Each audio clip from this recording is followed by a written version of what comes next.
Hello and welcome to my channel.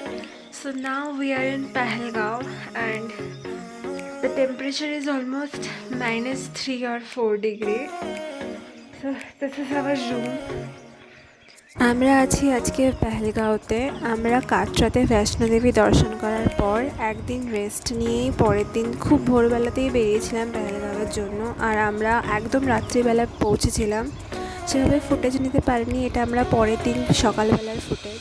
এটা ছিল আমাদের পেহেলগাঁওয়ের রুম। আমাদের এখানে সবথেকে বেশি যেটা কষ্ট হয়েছে সেটা হচ্ছে কাটরাতে যে ঠান্ডাটা ছিল সেটা আমাদের এখানকার শীতকালের মতনই।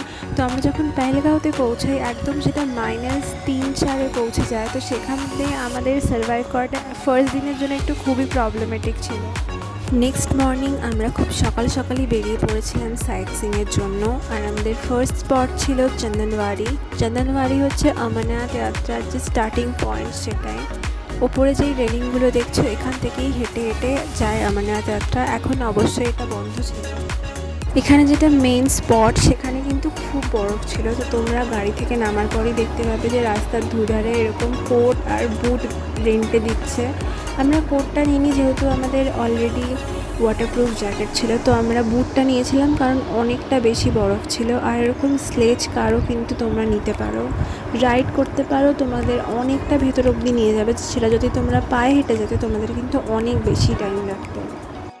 আর দুপাশের সিনারি দেখতেই পাচ্ছ, খুব সুন্দর ছিল। একটা ছোট্ট নদী মতনও ছিল পাশে।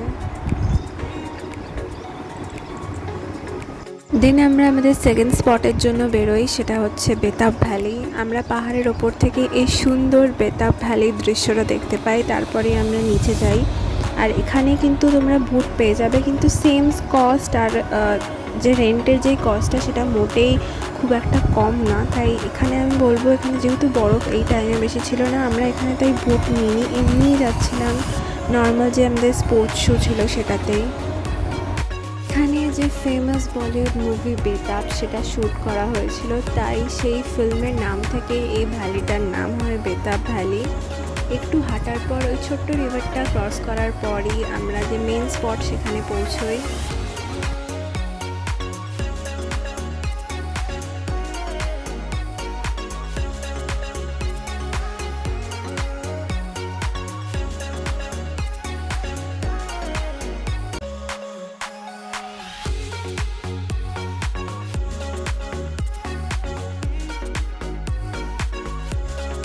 এখানে তোমরা সাদা পায়রা, পাহাড়ি ভেড়া নিয়ে ফটোশ্যুট করতে পারবে।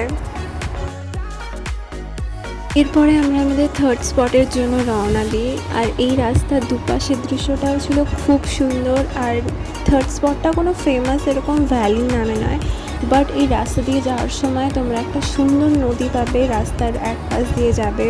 খুব সুন্দর দৃশ্য ছিল। এখানেও তোমরা স্লেজ কার পাবে, যেটা তোমাকে পাহাড়ের অনেকটা ঢালে নিয়ে যাবে টেনে টেনে। তারপরে তোমার সাথে অবশ্যই গাইড থাকবে, সে একদম পাহাড়ের ঢাল দিয়ে সোজা নেমে আসবে, খুব মজা হবে।